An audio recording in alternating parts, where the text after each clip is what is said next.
Today was one of those days that remind us why following the offseason is sometimes more entertaining than the games themselves. The San Francisco 49ers made some moves, and one of them, to be honest, left a lot of jaws on the floor. If you're someone who enjoys digging into the depth chart, watching how rosters evolve, and paying attention to the behind-the-scenes influence of coaches and coordinators, then this story is definitely for you. Because what happened today is not just about names on a list, it's about strategy, athleticism, and the kind of calculated risk that championship teams aren't afraid to take. Let's start with the one that had everybody doing a double take. The 49ers officially signed linebacker Chaz Surratt.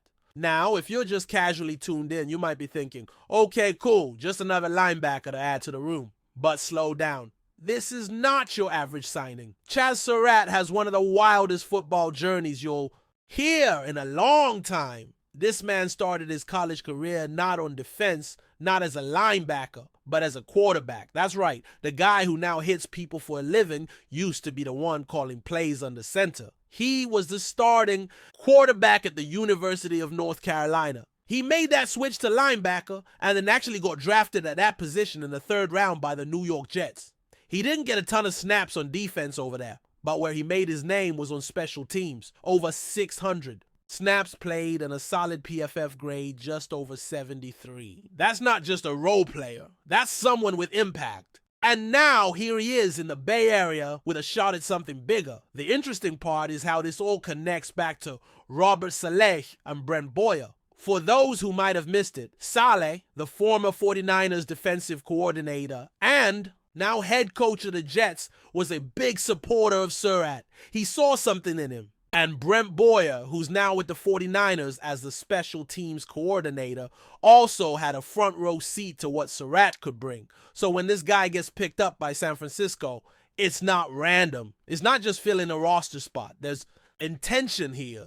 There's a belief that this player could be more than what we've seen so far. Now, switching positions in football isn't new.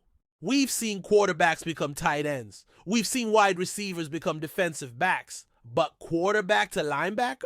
That's extremely rare. Think about what kind of mindset, toughness, and athletic ability it takes to make that transition. It's not just about size or speed, it's about vision, understanding the game from both sides, and being willing to take hits instead of avoiding them. That's a completely different mentality, and Chaz embraced it. You gotta respect that. There's real buzz around what this means for the 49ers linebacker room.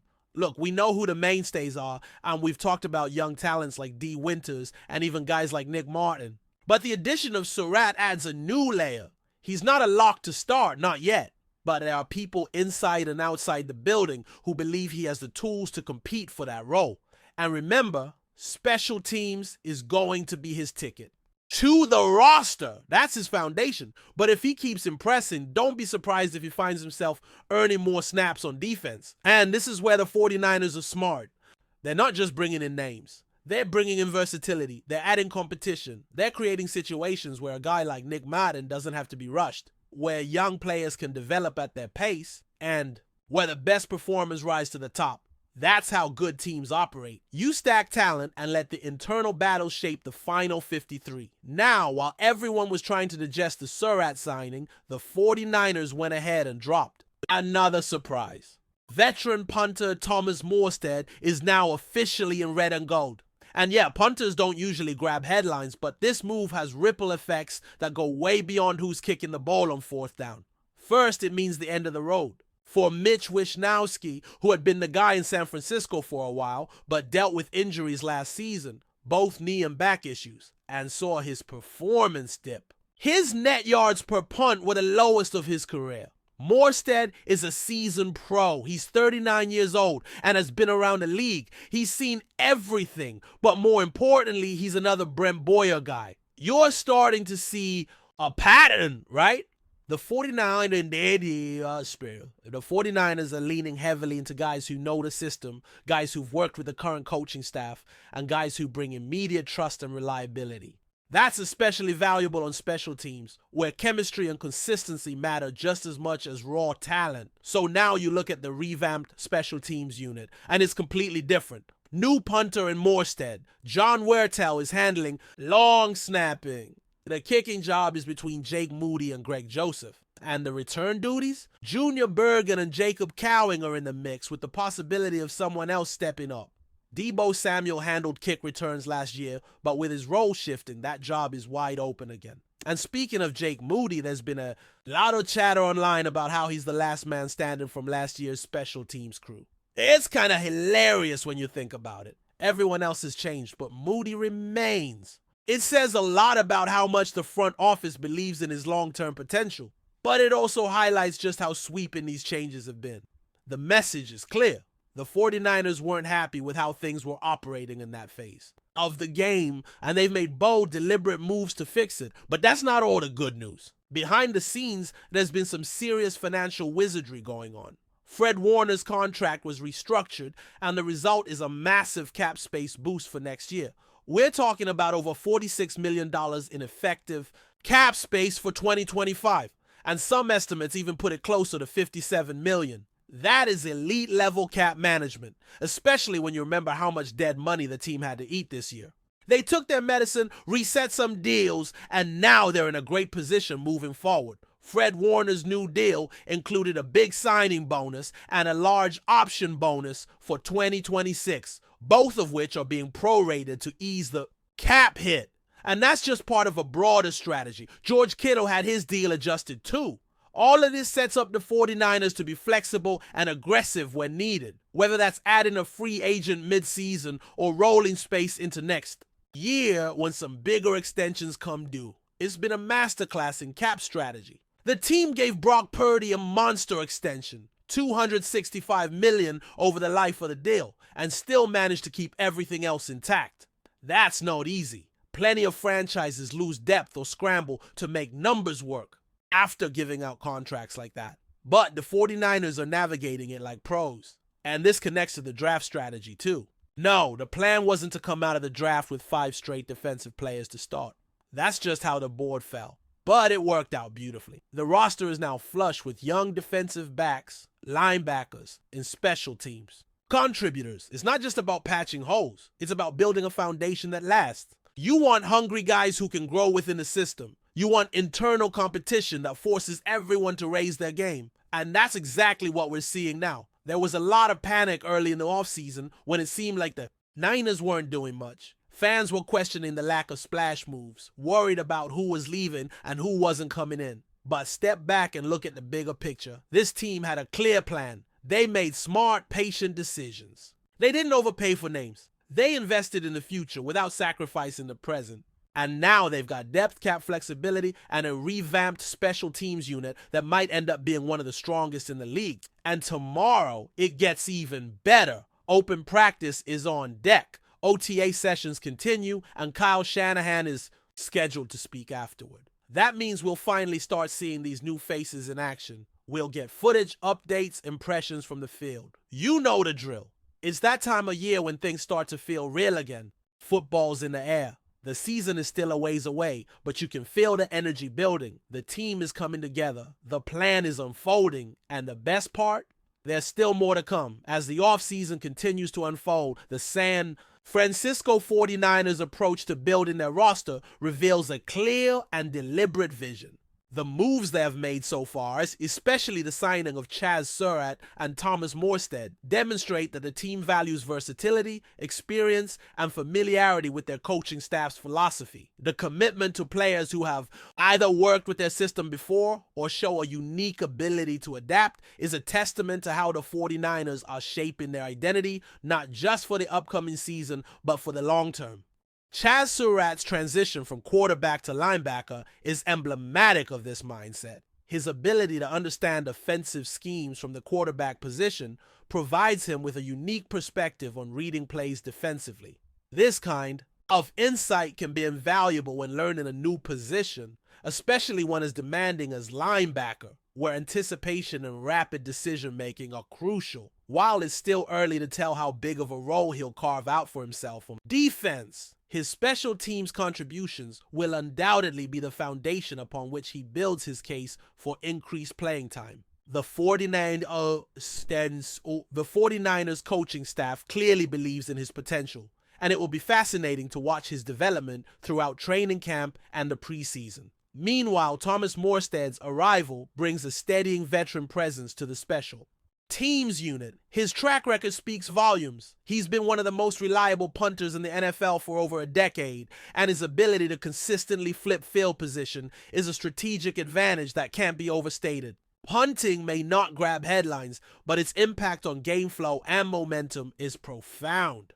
Morstead's experience will also be a valuable resource for younger players on special teams, and his chemistry with long snapper John Wertel is likely to form a solid foundation for the unit moving forward. This move underscores how the 49ers prioritize consistency and trust in crucial yet often overlooked roles. The overhaul of the special teams unit also highlights the team's willingness to make tough decisions when performance doesn't meet expectations. Letting go of Mitch Wishnowsky, despite his past contributions, reflects a broader trend in the NFL where roster spots are earned every day, and no player is guaranteed a role based solely on past success.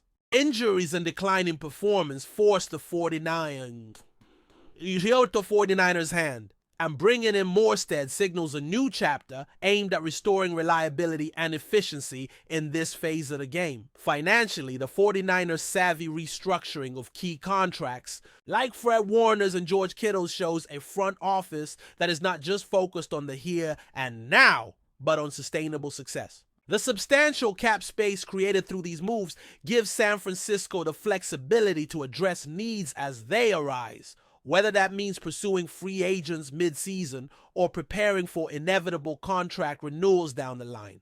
Managing the salary cap effectively is an art form in the NFL, and the 49ers are demonstrating mastery by balancing star player retention with depth building. Fred Warner's new contract is particularly notable, not just for the financial terms, but for what it signals about the team's priorities. Warner is a cornerstone of the defense, a player who sets the tone with his leadership, football IQ, and playmaking ability.